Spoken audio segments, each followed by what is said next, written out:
We'll get started here momentarily.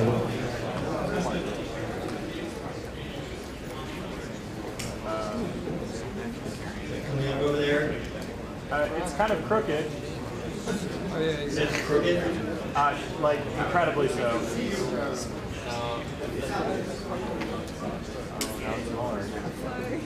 Turn the projector. Move it back. It went from bad to worse.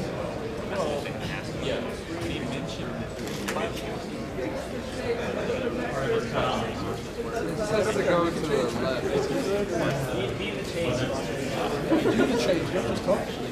Whatever, they're closer. How many hackers would it take to fix a fucking projector?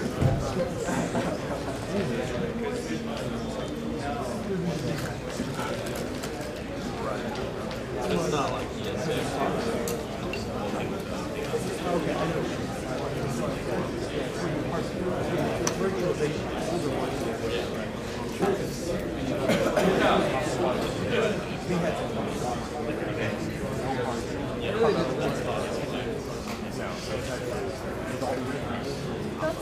It was, I think it was lined up yesterday.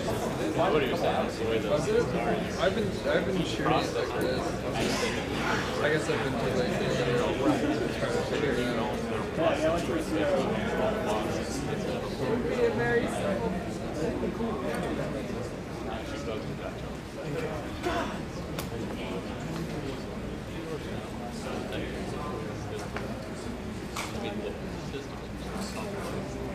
Well, I decided to do them a little bit later, but anyway, let me get started with the talk.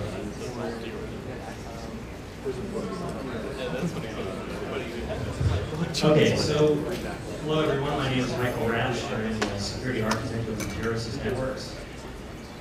Today I'm going to talk about my open source work, in particular the FWNOC project, which is open source. You can download it at cyberdyne.org. And generally I try to give pretty technical talks. If you have any questions though throughout, please interrupt me. I don't mind taking questions all the time. And I'd like to just to be a little bit more interactive if you like. So why did I talk about port knocking and SPA? I think that there's not really very much consensus yet in the security community about whether or not this technology is actually useful. And I think that trying to get the message out is always a good thing. And I also look forward to feedback from the community about whether or not the technology is used by you folks out there or not. We're going to talk about some practical security trade-offs. If you've seen any of my previous talks, you'll find that I've emphasized previously the advantages of SPA over port knocking because of some built-in characteristics that port knocking has with respect to limitations in the protocol. There is one good advantage, however, of port knocking over SPA, and that is that port knocking can be implemented via less complex mechanisms. And because complexity breeds insecurity, I think that there's still going to be a place for port knocking as well. This talk is to try to educate you about, if you don't already know, that is about some of the real differences between the two mechanisms. Also, people tend to concentrate on detecting port knocking or SPA in use on a network, and they don't also offer a lot of mechanisms for breaking either of the two mechanisms. That is, it's easier to break port knocking both from a DOS and a replay perspective usually. It's harder to do the same for SPA. And in this talk, I'm going to release FWNOC 1.9.6, which is up on my website now. You can download it. And previous to this release, it's possible to write snort rules to automate the detection of SPA packets to a pretty good degree. And you'll see that the 1.9.6 release is now designed to make even that a lot more difficult. We'll talk about some real-world deployment scenarios for SSH and even HTTP, and we'll have hopefully a live demo at the end here if I can get that to work. but please, again, interrupt me with questions if you'd like anytime. So I'd like to just review just a little bit about what the difference is between, or what port knocking and SPA really are. Of course, port knocking is the encoding of authentication information across packet headers, and typically requires multiple packets being sent to a system that's monitoring those packets passively via firewall log file typically. But you can also implement port knocking on the server side by sniffing the wire directly if you'd like. And I use server in a sort of a loose sense here. We're not talking about a traditional server that you would connect to, such as a TCP server. We're talking about a much more passive mechanism. But the key is that you combine this passive mechanism with an active denial of all connections to a server that you want to protect. And typically this is SSH. So you protect SSH behind a default drop packet filter, and the only TCP stacks, the only remote SSH clients that can access this SSH server through this packet filter are those that can produce a valid port knock or SPA sequence. I should say a port knock sequence or an SPA packet. SPA, by contrast, transmits authentication information in packet payloads instead of just in packet headers. And the goal here, of course, is to make Nmap ineffective at detecting a service that's protected in this way. I think the security community probably would agree with me that protecting a service with a kernel-level filtering mechanism, such as IP tables in the Linux kernel or IPFW in the BSD kernels, or PF, et cetera, in OpenBSD, is probably a good way to protect against any user space vulnerabilities that may exist in a user space application like SSHD. That's not to say that firewalls themselves are perfect software. They're certainly not. There have been vulnerabilities from time to time, but at least we can minimize the vulnerabilities that could potentially be exploited by an arbitrary source that's just happily scanning for SSH that is advertised to the world via TCP socket. So some people rely on software such as deny host and fail to ban to look for password guessing attempts in their SSH logs logged via syslog. That's a good strategy, at least for trying to convince you that having a good password is a good idea, but many attacks don't rely on brute forcing a password. Any of the Zalesky integer overflow exploits, the older exploits against OpenSSH, for example, are there's no password in sight, and yet you're still able to compromise SSHD. The recent Debian OpenSSL vulnerability was also a good example where passwords, again, nowhere in sight. You have reduced entropy in the generation of keys, and that affected SSH as well. So there's also the second bullet point. There was kind of an interesting article posted on the Register that talked about a new strategy for where a coordinated attack against brute forcing passwords and SSH daemons would be done via distributed systems that have all been compromised by an attacker or a set of attackers, and only 3 attempts would come from an individual system in order to try to brute force a password. And once 3 attempts have been made, the next set of attempts would come from a different IP address.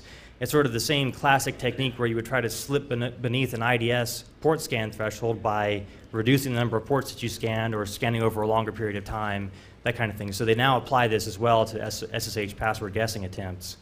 So that reduces the effectiveness of trying to threshold those failed login attempts. So personally, I'm a lot more concerned about a much more damaging exploit in SSHD, and so I don't allow anyone to connect through SSH until they've generated a valid SPA packet. So is it useful? I would say yes, and we'll talk about some trends in a second. There are many competing implementations. If you look at portknocking.org, there's about 30 of them in total. It's about 5 implementations that implement SPA-style authentication, and there's about another 25 port knocking implementations. Those 5 SPA implementations do it a little bit differently from project to project. The Tumblr project uses a hashed payload, for example, whereas there's a net filter module that does SPA specifically particularly within the Linux kernel itself, so there's no userland component running on the server side. And so let's talk about some trends. You know, it's kind of hard to quantify who is running port knocking or SBA. I can't go download Nmap and scan for your port knocking instances. I mean, it's designed specifically to make that impossible. So what can we rely on? Well, I have some download statistics from my web server, cypherdyne.org. In 2006, got about nearly 3,000 downloads. 2007, that more than doubled. And so far this year, it's nearly 10,000, and this year is only about half over, so I think the trend is up. And we can also look at trends from search engines. So last month, I released a tool I called Gootrude. You can, of course, download this at the link at the end of the slide, which what it does is once per day, it sends a set of search terms into Google and takes the number of hits in Google and trends those numbers over time. And so it generates GNU plot graphs of that search, the search results data. So I wrote the first version of Gootrude about a year ago. I didn't release it because I wanted to collect some data. And so if I graph the term single packet authentication, not authorization, but authentication in this case, starting from July of last year going through July of this year, it's gone from about 200 search results in Google up to over 1,600. Single packet authorization, which is a term that FWNOP uses specifically. FWNOP does, of course, both authentication and authorization, which are not the same thing. And the trend back in July of 2007, maybe 1,000, kind of hard to even see the red on that graph, but then you get this strange sort of oscillation effect coming from Google. That's probably more an artifact of how Google builds its index versus, you know, say here in late June, a spike of 60,000 websites reference single packet authorization, and then within the next 2 days, all those, 50,000 of those websites went away in Google's index, right? So kind of interesting how Google builds its index. I wish I had Gootrude when I first released FWNOP, but I didn't until a year ago.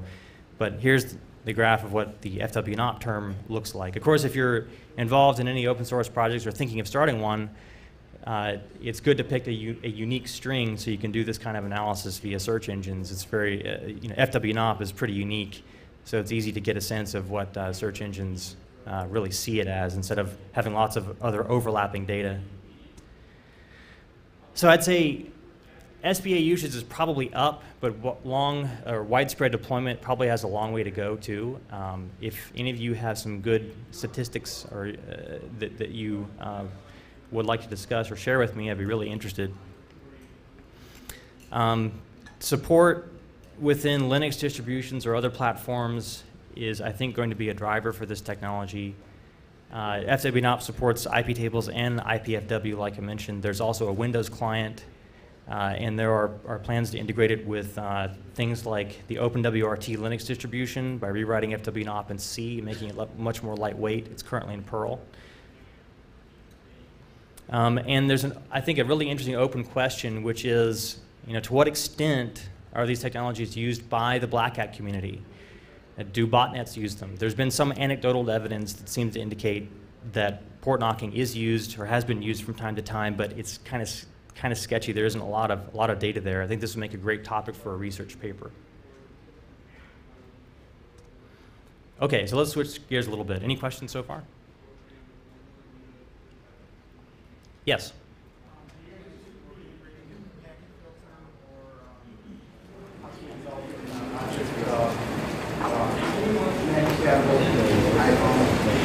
Oh, okay, so the question was, any plans to integrate with packet filter? You mean the PF firewall and OpenBSD? Yes, that's on the to-do list specifically. That will be done.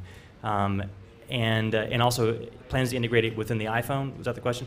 I don't know much about what capabilities the iPhone has for packet filtering. Presumably it has IPFW in the kernel because it's running on Mac OS X, but I don't actually have one yet, so if you'd like to provide a development platform, I'd love to contribute.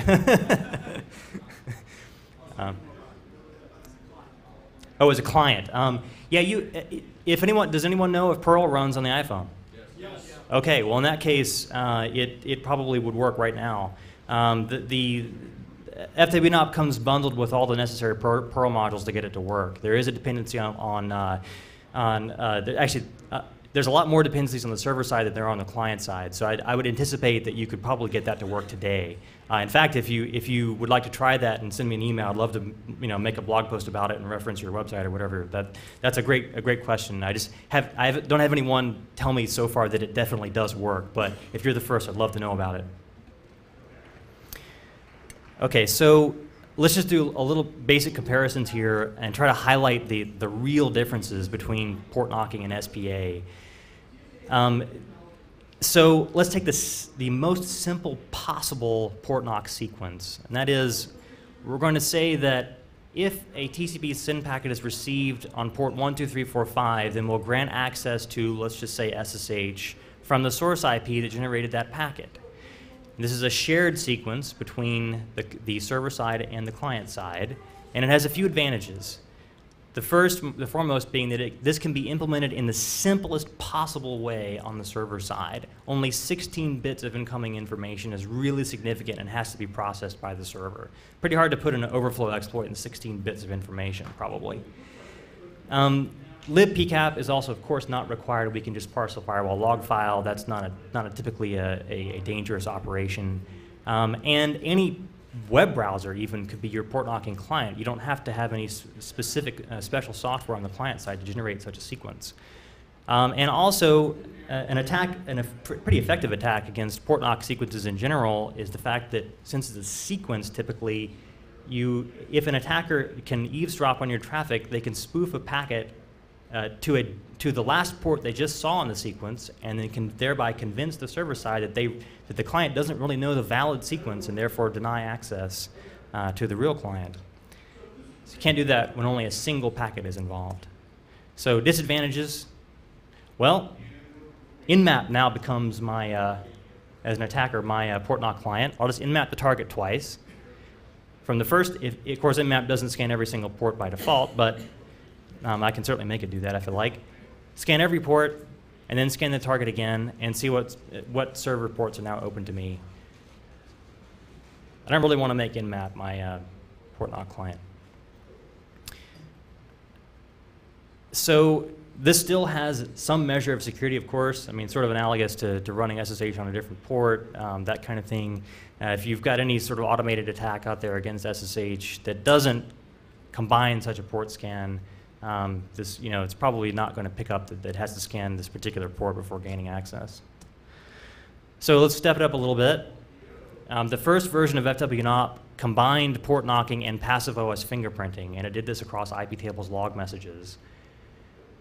But the basic concept is to have multiple packets that can involve multiple protocols and also fingerprint the SYN packets coming in the same way that POF does, to only grant access to particular networking stacks that have been fingerprinted. So like, for example, the Linux 2.6 kernel.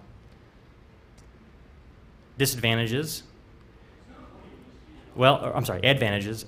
Breaking the knock sequence typically requires eavesdropping. You're probably not going to get Nmap to generate this particular sequence of packets that even involve ICMP as well, and let's say an orphaned ACK packet in this particular sequence. That's fairly unusual. But I should note, of course, and probably everyone here does, that it's not a good idea to assume that your packets are not being monitored. I always assume that, try to, even though I can't always protect against everything.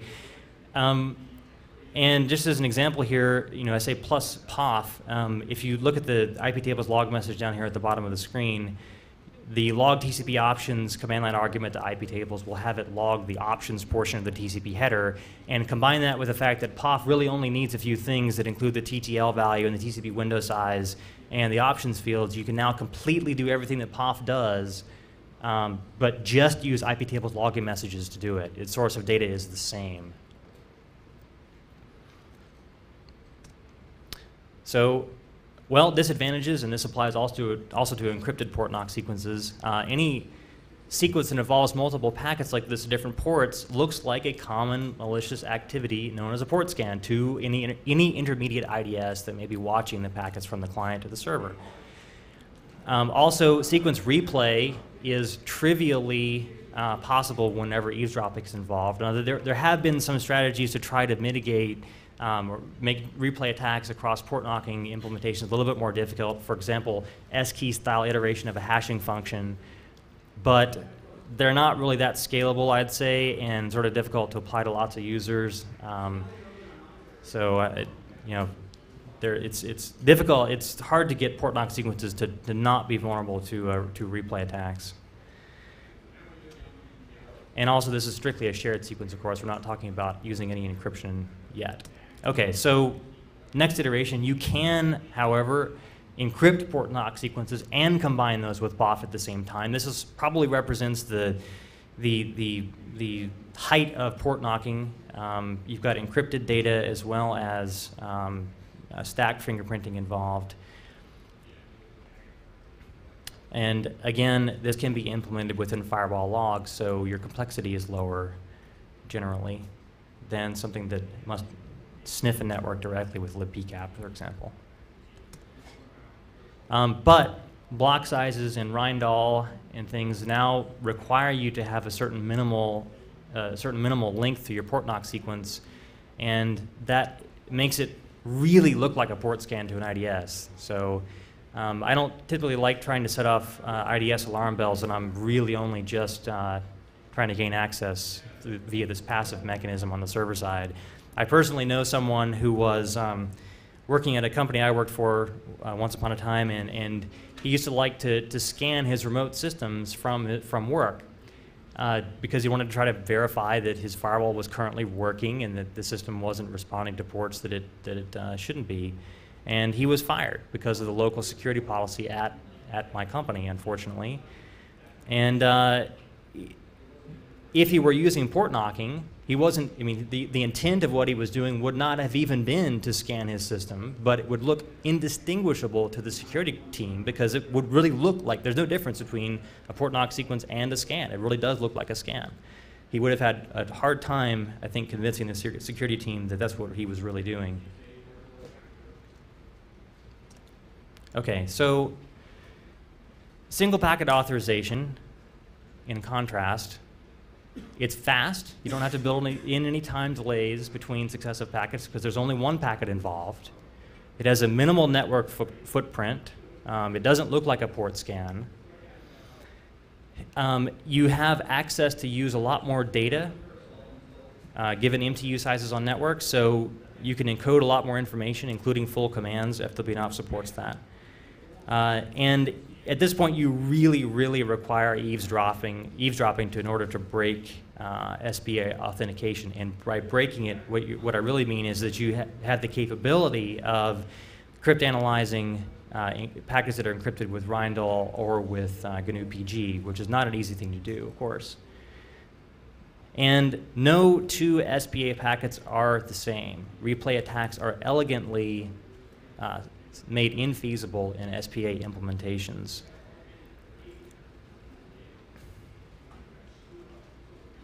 However, the code complexity to accomplish that is higher. And therefore, I think that there is some room for port knocking implementations still. It really depends on where you draw the line. Do you consider that passive sniffing is the most important thing to be concerned about? Do you consider that replay attacks are the most important thing to be concerned about, or not?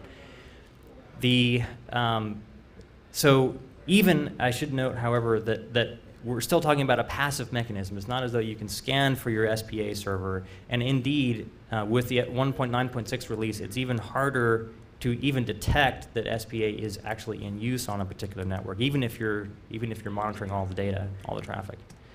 We'll see that in a minute. With GNU PG, we can even extend things further.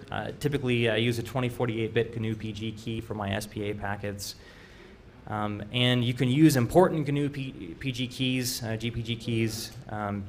It's just used for message signing on the client side, so you don't need to generate a new key on the client side, although you should generate a an unimportant server-side key for this, because FWNOP needs access to the password so it can decrypt on the server side the incoming data.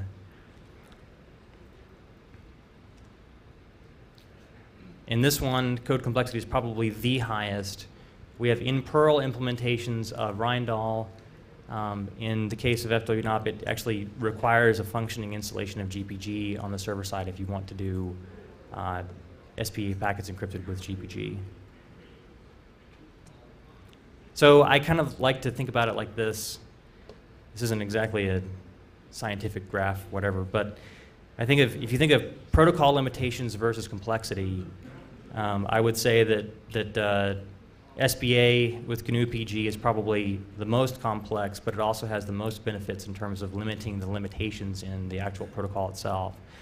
And I like to draw the arrow sort of with the lower left there really, really low in the sense that I assume that packets are being sniffed all the time. And off to the right-hand side, protocol limitations are the greatest, as we've seen. Detection by IDS's ability to DOS the FW or the port knocking server, and replay attacks are the chief ones probably. So, any questions on that? Yes.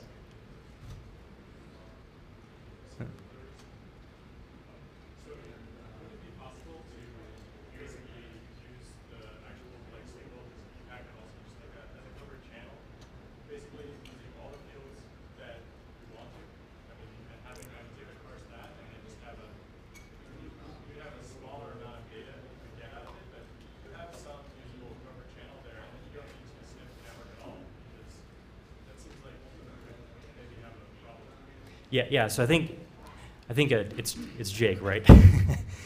He's pointing out that that you've got a lot of information, a lot of bits in the TCP header that you can play with, and you don't need, and given that all that information is logged via IP tables, he's pointing out that you could probably use that as a covert channel and not therefore require some more complex application layer information. Correct? Okay. Yeah. The question becomes though. How many bits do you really need in order to thwart a replay attack, I would say. And so the initial implementations of FWNOP included, actually they all include 16 bytes worth of random information. Do I require 16 bytes to make everything random? No, but as soon as I start things, if I reduce the number of bits that are necessary there, I start to make it a little bit more easy to conduct a replay attack. Although, probably some experimental verification would need to be made, or a theoretical argument would need to be made to see how practical that really would be. I mean, I agree with you. There's lots of bits of information that TCP headers allow. The thing is, you're also starting to say, well, if I need to actually change bits in the TCP header, I'm probably not at that point going to just be able to use the TCP stack on the local system. So if I require changing something in the options portion of the header that the local stack doesn't allow me to change, I can't use just a simple user space application such as a web browser to construct that packet. And I probably need a raw socket with access to the options portion. I have to craft that myself. You have user access controls at that point. Do I need root, et cetera? So I would say you could certainly come up with an implementation that would conduct a covert channel over just raw TCP header information, but how much information you're going to be able to include in that and stop replay attacks and introduce encryption if you like, I think at that point you might need to have more information than what the TCP header allows. That's my gut feeling. Okay, so switching gears a little bit, detecting SPA traffic. So FWNOP sends UDP packets by default for SPA communications over port 62201.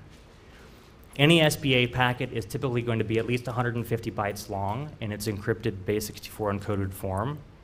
So a snort rule, such as you see at the top here, looking for any UDP a UDP packet to destination port 62201, at least 150 bytes long, and contains the following PCRE. It is looking for trailing equals characters at the end of the packet. Those trailing equals characters are produced as an artifact of base64 encoding.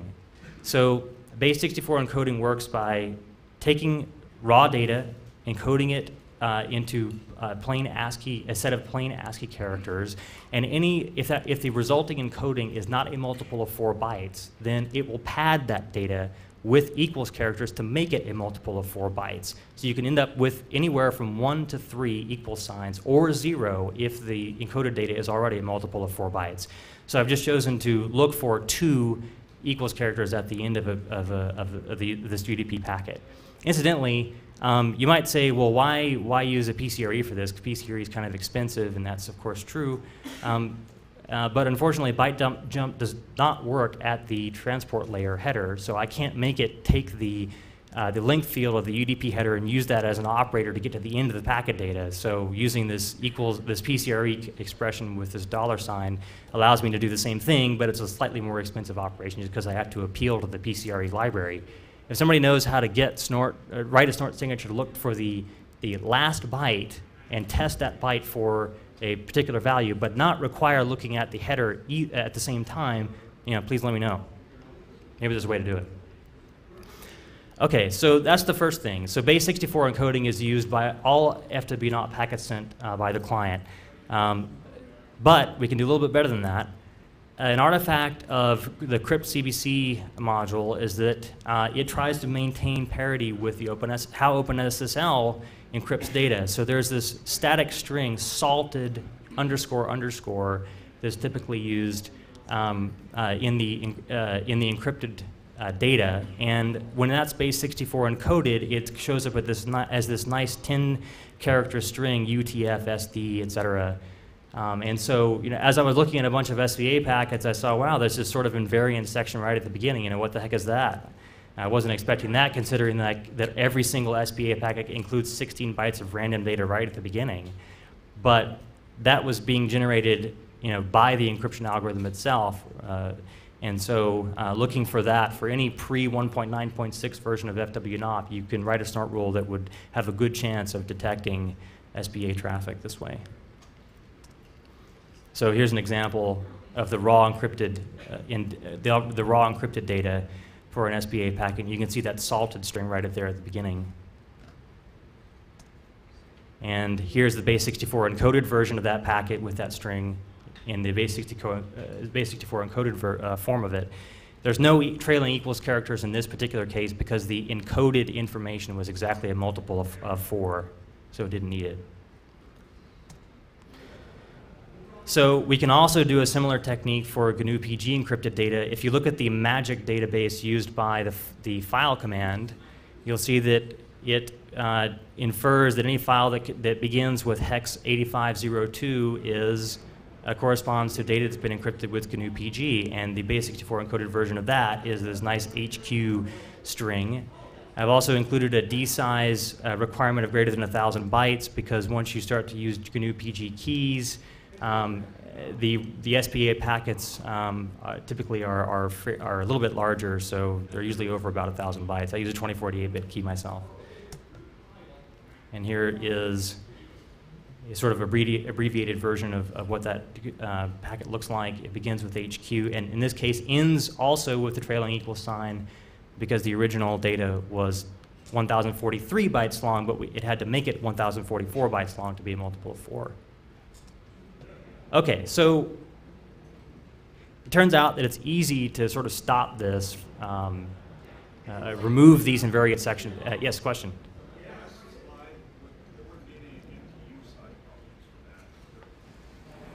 So the question was, would there be any MTU size problems with having such a large application layer payload?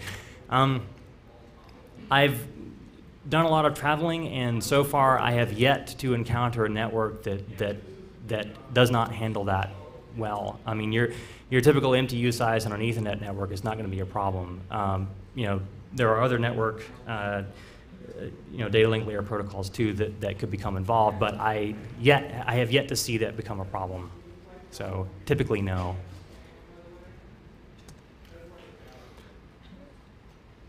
So the 1.9.6 version of FWNOP takes these invariant sections, it strips them out completely before sending the packet data out on the wire. The server side then says, okay, I've got this now totally random looking blob of hex or ASCII data, and it adds those invariant sections back in before attempting to do its basic for decoding or decrypting for Reindahl packets or GNU PG packets, and therefore those snort rules now become ineffective against this latest release of FWNOP. Also, there are sort of, I would say, comprehensive port randomization features now within FWNOP, and this applies both to the destination port of the SPA packet itself, as well as the port that you choose to make your SSH connection over. So if you want FWNOP to create a randomly designated port that's port forwarded to your SSH server, you can do that as well, and that applies both to local connections to the local system, as well as forwarded connections to internal SSH servers that are not otherwise accessible. And if I can get this demo to work, I should show you an example of that. So just a slide on what I mean here. Here's the top command line that you should use with FWNOP. I want access, let's assume I'm on a routable network somewhere. I want access to this internal 192.168.10.22 server. In particular, I want access to SSH on that server. But I'm going to randomize both the destination port for the SPA packet as well as the port that I want to connect to SSH over. In this case, FWNOP assigns me port 3394, which I will use on the SSH command line to make the connection. So, not that port randomization really makes things difficult to analyze. It's just an additional, it raises the bar just a little bit more. I can't always assume that my connections are going to go over TCP port 22 for SSH. FWNOP can make that unpredictable. Okay, so let's talk about an attack against SPA. This one, I think, was particularly elegant. Came out 2 years ago, 2006. It's featured in a master's degree written by Sebastian Jean Couillet. I'm sorry if I'm mispronouncing your name.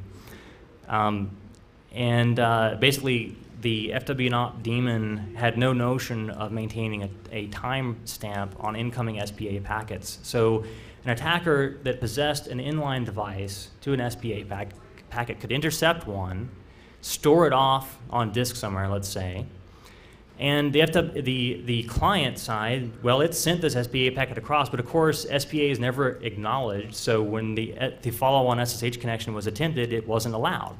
Well, the client probably just realized, oh, well, maybe my packet got lost somewhere or whatever. So the client sends a new SPA packet, which is now different.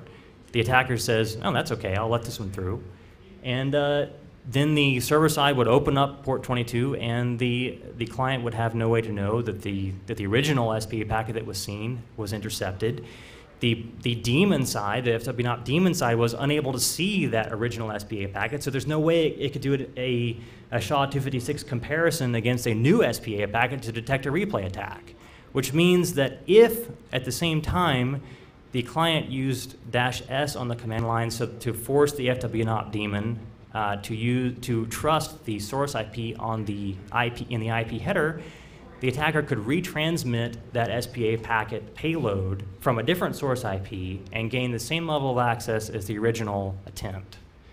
Elegant attack. FWNOP is no longer vulnerable. It encodes the source address that you want access to within the encrypted data itself, and it maintains a timestamp for all incoming SPA packets. But if you know of another exploit against the SPA architecture, I'd love to have some feedback from the community about the architecture, so please let me know. Let's see, running short on time here. So this is the 1.9.6 release. There are a few additional things. In trying to write both client-side and server-side software like this, I've come to realize that a test suite is really, really important. And there is now test suite support for port knocking mode as well as SPA mode, of course. I think there's about 180 tests in there or something like that. But anyway, was there a question? Okay. Upcoming developments, I mentioned before, it's being rewritten in C. I was hoping to try to get that done by this conference, but just couldn't quite finish it. But it will be ported to OpenWRT as well as Packet Protector and other embedded distributions. It'd be nice to have some additional UI support in Java.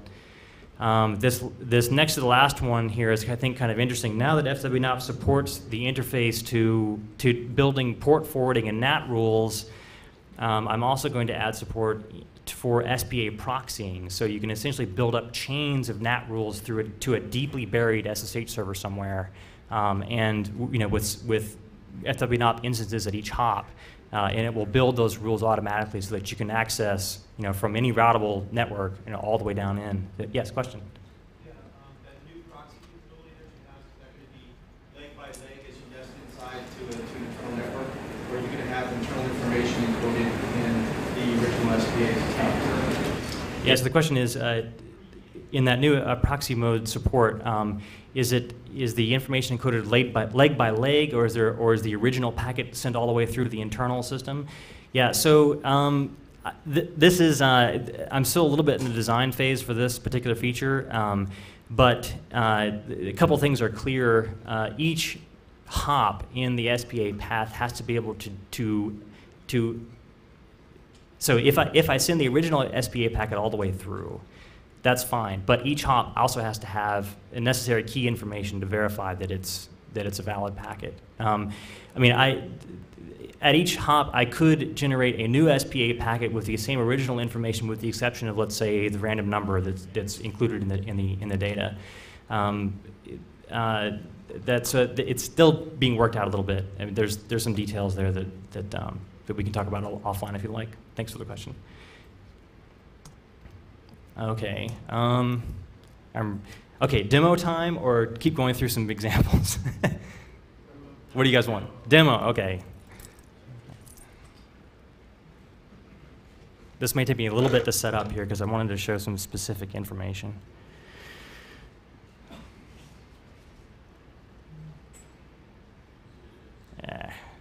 Resolution.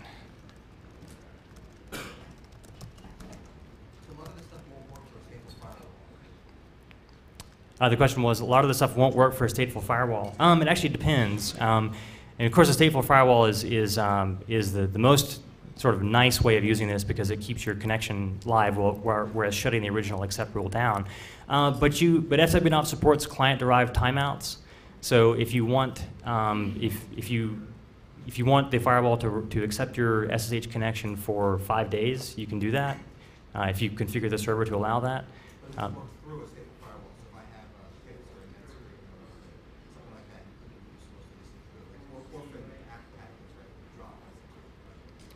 Yeah, the question was, it won't work for something like a Cisco or a PIX, or getting packets through. The basic requirement is that a UDP packet to the whatever destination port the client designates is sent through at some point and monitored by an FWNOP instance.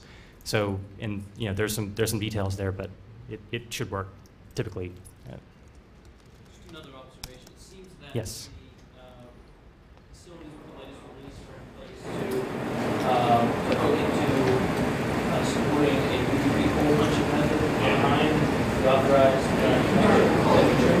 The question was the support in the new FWNOP 1.9.6 release was designed to use a UDP hole punching method in conjunction with TCP connections, or I'm not quite sure. I mean, it would be a UDP tunnel, in other words. The access. So once the UDP packet is sent by FWNOP, actually you can send it over TCP or ICMP too. But if it's a UDP packet, FWNOP daemon monitors that packet. The access that is requested, whether that is a TCP port access or UDP port access, that's encoded in the packet itself by the client. So I'm going to try to demo this.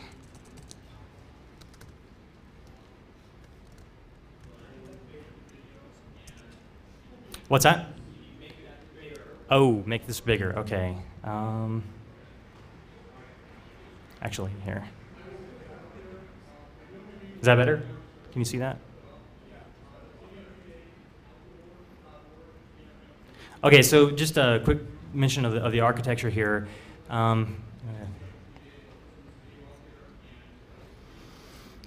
There are two systems involved here. The two separate systems down here where I have the cursor down here. This is a FreeBSD system running underneath VMware. It's running the FWNOP client. I have an Ubuntu Linux system that's running that's on these two windows up here. That's running the FWNOP server. And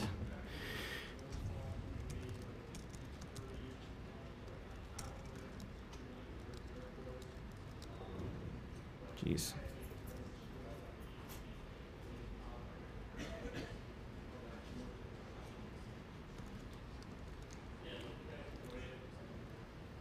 Oh, hold on just a second.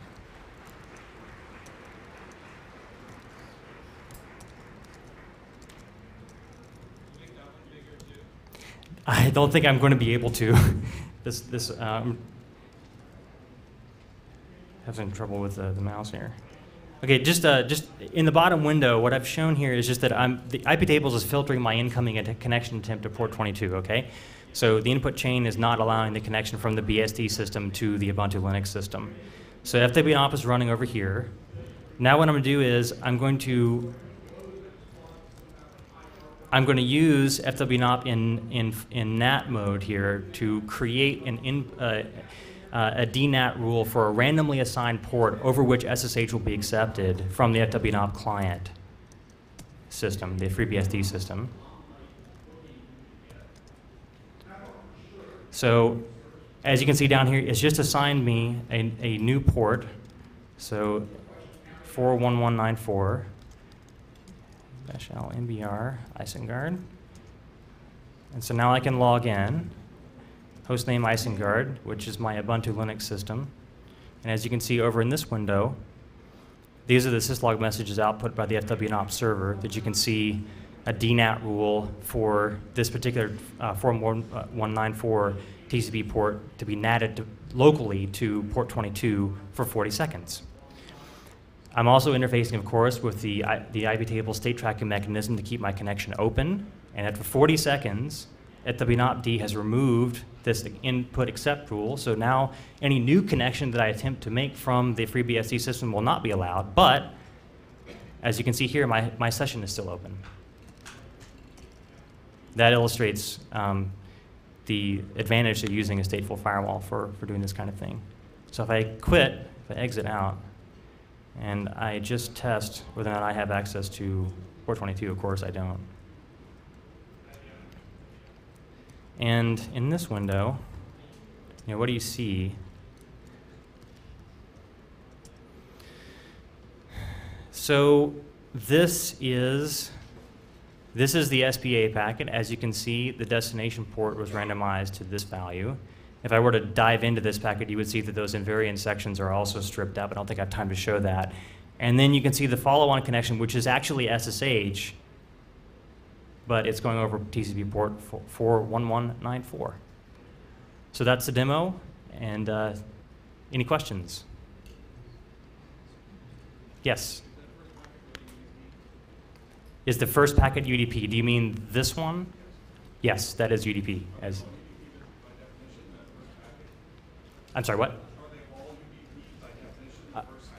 The SPA packet itself it's usually UDP by default, but you can use command line arguments to send. You can even send an SPA packet over an established TCP connection if you like. That's required to get it to work over Tor, but you can send it also over ICMP. It's not necessarily UDP.